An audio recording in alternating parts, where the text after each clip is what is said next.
Baik, selamat bertemu kembali bersama saya Muhammad Rahman Atian. Pada hari ini kita akan melaksanakan perkuliahan kita melalui jalur asinkronus karena kami eh, kebetulan sedang sakit istri saya di rumah sakit sehingga tidak bisa mengawal perkuliahan kita secara langsung.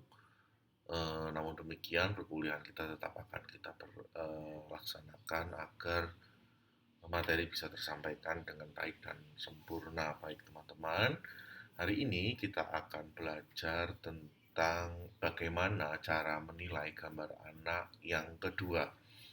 Kemarin teman-teman sudah mempelajari tentang bagaimana menilai gambar anak dengan cara yang pertama, yaitu dengan cara Victor Lowenfeld. Ya, dengan cara Victor Lowenfeld. Victor Lowenfeld membagi creative mental growth dalam 6 tahap perkembangan seni anak. Jadi, untuk menilai karya seni anak itu menurut Victor Lowenfeld harus dibagi menjadi 6 tahap. Nah, ketika 6 tahap itu sudah dibagi, maka siswa atau anak yang memiliki kemampuan teknis sesuai dengan tahapnya, maka anak itu dianggap memiliki perkembangan mental yang baik atau normal. Namun anak yang karyanya tidak sekreatif dan tidak seberkembang yang sudah dikatakan oleh Victor Lowenfeld, maka dikatakan anak itu memiliki mental growth atau perkembangan mental yang kurang baik, katakanlah seperti itu. Nah, perkembangan mental dengan perspektif Victor Lowenfeld ini sering digunakan meskipun sebenarnya cukup kontroversial sebenarnya. Mengapa kontroversial? Karena seringkali bersifat menjustis gitu ya, bersifat menghakimi begitu. Baik, teman-teman, em, nanti teman-teman akan mendapatkan tugas yaitu menilai karya gambar anak dari Victor Lowenfeld dan John Dewey ya, tapi nanti di akhir. Baik, teman-teman, jika teman-teman masih mengingat, teori Victor Lowenfeld ini dipastikan yaitu sebuah teori yang menekankan bahwa kemampuan artistik itu berkembang sejalan dengan kematangan kognitif dan emosional anak. Sehingga penting sekali lingkungan mendukung agar ekspresi anak itu lebih bebas. Begitu ya, teman-teman ya. Nah, setelah Victor Lowenfeld dengan teori creative and mental health-nya, mental growth maaf, dan mental growth-nya, maka ada penilaian lain dari seorang penulis dan pemikir pendidikan bernama John Dewey. Dia menyatakan bahwa penilaian karya seni itu harus berbasis proses bagi anak-anak ya, proses oriented assessment. Lalu apa yang diamati atau apa sebenarnya POA itu? POA adalah pendekatan yang melihat seni sebagai pengalaman belajar, gitu ya.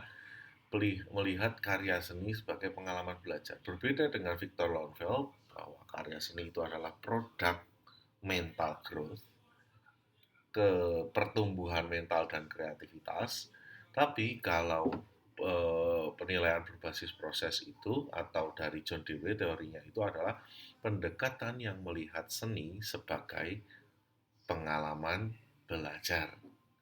Jadi melihat prosesnya ya. Nah, dalam POA itu terdapat 1, 2, 3, 4, 5, 6 ada 6 apa namanya? Ada 6 poin yang perlu kita pahami. Yang pertama adalah keterlibatan atau engagement, yang kedua adalah persistensi, yang ketiga eksplorasi media, yang keempat respons terhadap kesulitan, Yang kelima, narasi verbal saat berkarya. Dan seringkali kualitas proses dari semua hal ini lebih penting daripada hasil akhir. Ini yang perlu kita garis bawahi, yaitu poin keenam, betapa proses itu menjadi sebuah poin yang paling penting dalam proses oriented assessment. Artinya, guru tidak bisa membuat mata pelajaran yang seperti biasanya dilakukan guru-guru di SD atau di SMP. Kita kasih contoh, kemudian gurunya keluar. Tidak bisa seperti itu, ya. Maka proses ini menjadi bagian yang paling penting. Guru harus selalu mengawasi terus, gitu ya. Oke. John Dewey adalah seorang filsuf pendidikan. Dia banyak memberikan pandangan-pandangannya tentang sebenarnya apa itu pendidikan. John Dewey juga melakukan atau punya ide membebaskan pendidikan dari belenggu keterikatan, baik itu keterikatan uang, keterikatan ideologi, dan lain sebagainya. Jadi John Dewey itu salah satu pemikir pendidik yang luar biasa. Kemudian kelima poin tadi, ya, engagement yang pertama, apakah anak itu fokus pada aktivitas? Ada beberapa pertanyaan yang perlu kita pahami, ya, bahwa ada 5 poin. Poin yang pertama itu pertanyaannya, apakah anak fokus pada aktivitas? Nah, kita perlu memperhatikan fokusnya anak pada aktivitas berkesenian. Jadi anak itu fokus nggak nih berkesenian nih, gitu ya.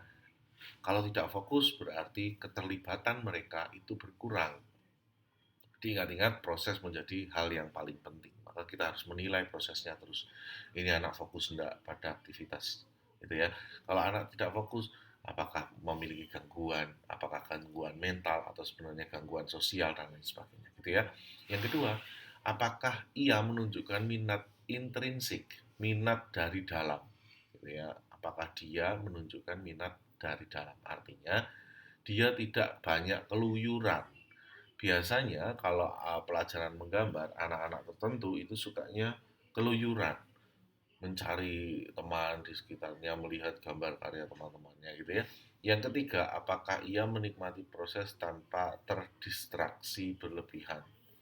Ya, jadi apakah dia itu asik sendiri atau justru dia terdistraksi. Wah, lihat karya-karya temannya buat ini, dia ingin ikut ini, gitu gitu ya. Apakah dia terdistraksi seperti itu atau mungkin dia hanya berkesenian sendiri. Yang kedua adalah persistensi. Apakah anak itu menyerah ketika mengalami kesulitan, misalkan eh, dia nggak bisa gambar mobil, apakah dia menyerah ketika warna merahnya hilang, apakah dia menyerah, gitu ya. Ketika ketika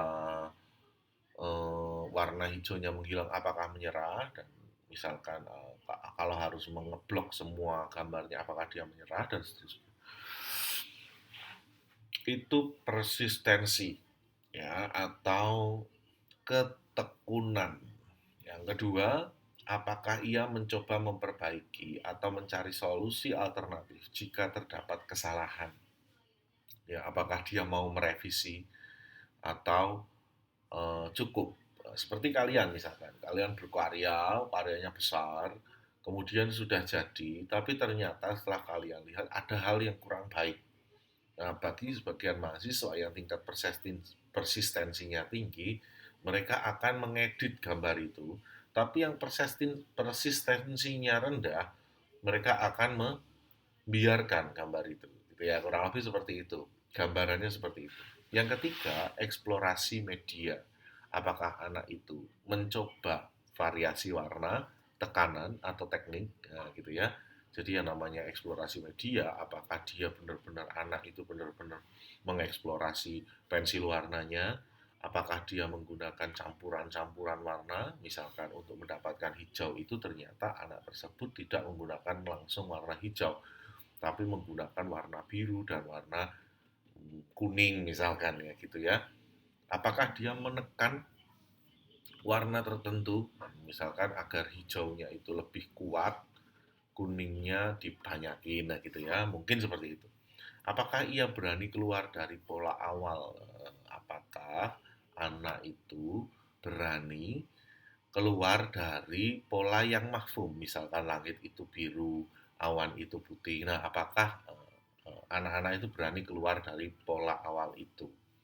Lalu yang keempat, regulasi emosi. Bagaimana respon anak ketika hasil tidak sesuai harapan? Nah, bagaimana anak itu bisa mengatur emosi ketika otak dan tangannya itu belum sinkron sehingga hasilnya tidak sesuai harapan. Atau kalian sajalah, misalkan kalian pengen gambar seperti ini di bayangan otak kalian, ternyata setelah jadi tidak seperti itu. Wah, itu kan kemudian emosi kalian kan jadi berubah. Nah, bagaimana respon anak ketika gambar itu tidak sesuai harapan? Apakah ada kenaikan atau penurunan gitu ya? Kemudian selanjutnya, apakah ia menunjukkan frustrasi atau dia bisa beradaptasi? Contoh misalkan ya, anak disuruh membuat gambar laba-laba misalkan. Ternyata kemampuan teknis anak-anak yang belum maksimal itu menjadikan mereka menggambar semut, nah gitu ya, menggambarnya malah justru semut. Apakah ini kemudian anak jadi frustasi atau kemudian semutnya itu dibanyakin lalu membentuk laba-laba misalkan ya gitu. Dibanyakin sampai membentuk laba-laba raksasa, misalkan seperti itu. Nah, itu bagaimana cara siswa mengatasi emosinya. Yang terakhir adalah narasi verbal. Guru perlu bertanya kepada siswa apa cerita yang ia bangun saat menggambar, apa narasi yang mereka bangun saat mereka itu berkarya. Jadi guru harus selalu mengawal siswa gitu ya. Guru harus selalu mengawal siswa bagaimana eh, siswa itu menggambar, ditanya ini gambar apa, ini kenapa menggunakan warna ini, kenapa komposisinya seperti ini, kenapa rumahnya dibuat lebih besar daripada anak-anaknya, misalkan kenapa orangnya dibuat lebih besar daripada rumah-rumahnya dan seterusnya. Apakah ia mampu menjelaskan makna simbolnya atau tidak? Nah, hal ini bisa menjelaskan kemampuan dan intelektualitas anak. Ketika anak itu mampu menjelaskan makna simbolnya, maka sebenarnya anak itu memiliki tingkat intelektualitas yang tinggi dan bisa menjelaskan sesuatu dengan lebih baik dibandingkan temannya, begitu. Nah, bagi anak-anak tertentu yang memiliki kemampuan ini tinggi, maka tugas guru adalah mengoptimalkan kemampuannya tersebut. Kita buat contoh dari deskripsi visual singkat ya, dari hmm, sebuah karya, dari karya anak umur 7 tahun, yaitu umur skematik awal. Mereka menggambarkan 4 subjek, satu objek pohon, 4 subjek manusia. Di bagian bawahnya dibuat objek rumput, di bagian atasnya ada objek matahari, lalu di belakang ada objek rumah. Kemudian mereka menulis our home, our new home, gitu ya. Dan nah di situ menunjukkan rumah berwarna merah, atap segitiga, matahari besar di sudut kanan atas, figur manusia berbentuk skematik, ayah, ibu, kemudian anak-anaknya yang dua, kemudian pohon dan lain sebagainya. Itu adalah deskripsi, ya, itu contoh mendeskripsikan. Ya, jadi setiap kalian atau teman-teman mau melakukan analisis, baik itu analisis Victor Lowenfeld atau John Dewey, teman-teman harus melakukan deskripsi karya terlebih dahulu, seperti deskripsi karya pada mata kuliah apresiasi dan kritik seni, kurang lebih seperti itu. Jadi teman-teman yang pertama langkahnya adalah harus mendeskripsikan karya itu seperti apa. Kemudian setelah mendeskripsikan, kalian buat komposisinya. Apakah komposisi itu dibuat secara utuh, apakah warna-warnanya itu dibuat secara penuh, dan lain sebagainya gitu ya. Lalu setelah itu kalian mengamati prosesnya, apakah anak itu bekerja selama sekian menit yang sudah ditentukan, itu tidak meninggalkan tempat atau bolak-balik gitu ya. Apakah anak itu mudah teralihkan oleh teman atau tidak? Apakah anak itu senyum ketika mewarnai atau mengeluh saat mewarnai gitu ya. Maka bentuk analisisnya adalah seperti ini. Contoh ya, contoh. Tingkat fokus tinggi menunjukkan keterlibatan intrinsik. Anak tidak hanya sekedar menyelesaikan tugas, tetapi menikmati proses simbolisasi. Konsistensi durasi kerja menunjukkan perhatian terpusat atau sustained attention yang cukup matang untuk usia sekolah awal. Ini misalkan jika anak itu memiliki keterlibatan yang baik, maka aktivitas observasi proses di awal atau aktivitas engagement itu anak ini memiliki aktivitas sesuai dengan tingkat perkembangan dan minat anak. Artinya seni itu menjadi minat anak ini, begitu ya. Nah, di sini kita bisa memisahkan nanti mana anak yang memiliki minat terhadap seni dan mana anak yang tidak memiliki minat terhadap seni. Selanjutnya, pada bagian persistensi, apakah eh, kita akan lihat apakah garisnya itu terjadi pengulangan atau cukup satu garis, garisnya lemah tapi cukup satu. Nah, jangan-jangan dia memiliki persistensi yang minim. Apakah dia diulang-ulang? Kalau diulang-ulang itu dia memiliki apa namanya? Kemauan untuk memperjelas gitu ya. Artinya persistensinya cukup tinggi. Maka dalam observasi proses kita bisa menekankan misalkan saat warna hijau keluar dari garis pohon anak yang ini ya. Oke, saat warna hijau keluar dari garis pohon, anak mengambil warna yang sama dan menebalkannya secara berulang-ulang. Nah, ini kan warnanya kuning kan awalnya kan, terus kemudian ditebalkan hijau, diulangi lagi ya gitu. Itu tandanya bahwa anak itu memiliki minat dan persistensi yang cukup tinggi. Nah, persistensi selanjutnya adalah anak tidak meminta bantuan guru atau guru tidak berinisiatif untuk membantu anak. Maka, respon terhadap kesalahan bukan berupa penolakan atau penghapusan ekstrim, melainkan adaptasi. Jadi bagaimana anak ini beradaptasi adalah sebuah hal yang paling penting. Jadi, karya tersebut menunjukkan toleransi terhadap imperfeksi. Ya, jadi tidak harus keperfekan atau kesempurnaan itu bersifat teknis dan bersifat visual saja. Namun bagaimana anak membuat problem solving sederhana mereka justru itu yang paling penting. Secara perkembangan ini mengindikasikan regulasi diri yang mulai stabil. Selanjutnya eksplorasi media. Misalkan eh, anak menggunakan variasi warna untuk atap dan dinding. Maksud saya karya ini ya. Ya, untuk saya contohkan karya ini saja lah ya, jangan menggunakan karya ini. Oke. Jadi anak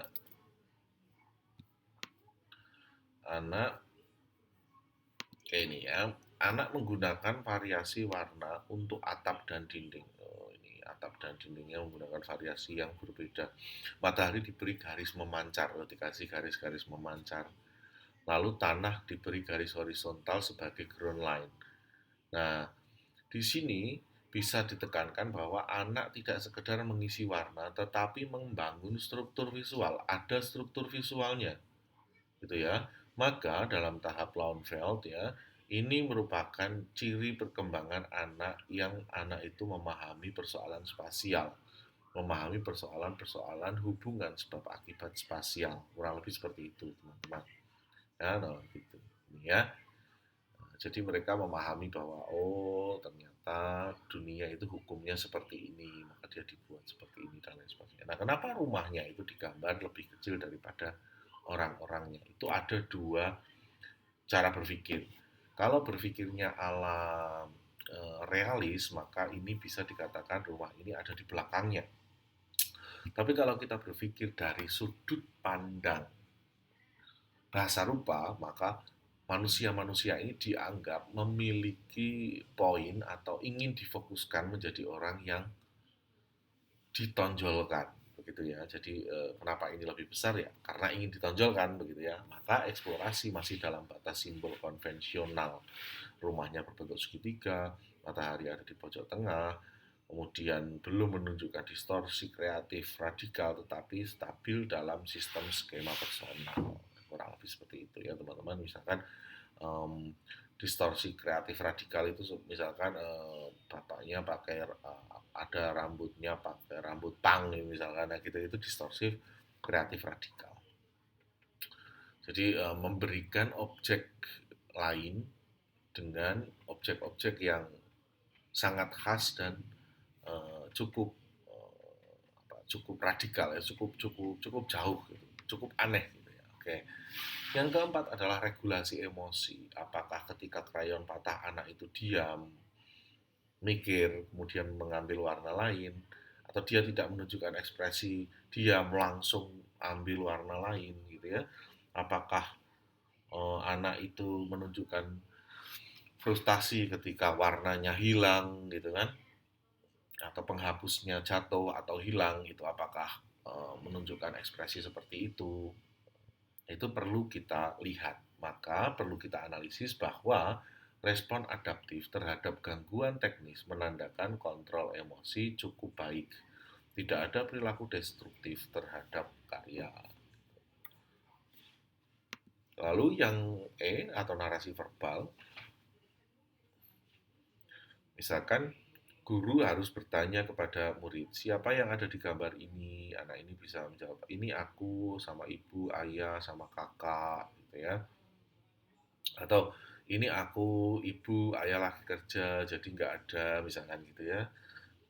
Guru terus bertanya, kenapa mataharinya besar sekali? Karena hari itu panas banget waktu kita main, misalkan anak itu jawab seperti itu. Atau anak itu jawab, kenapa kok mataharinya kok besar sekali? Ya, karena saya suka matahari ya gitu. Berarti artinya ini jawaban teknis, bukan jawaban situasional.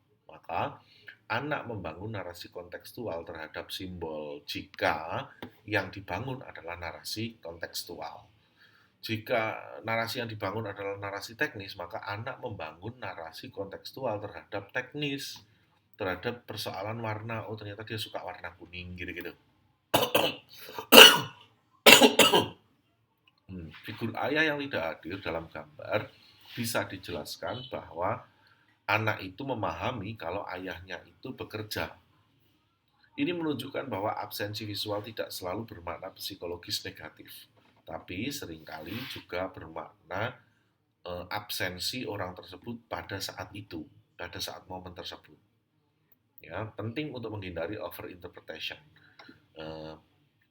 Terkadang kita terlalu menginterpretasi berlebihan sehingga kita menganggap jangan-jangan anak ini tidak suka bapaknya gitu misalnya. Kita perlu mengkonfirmasi dulu ke anak tersebut gitu.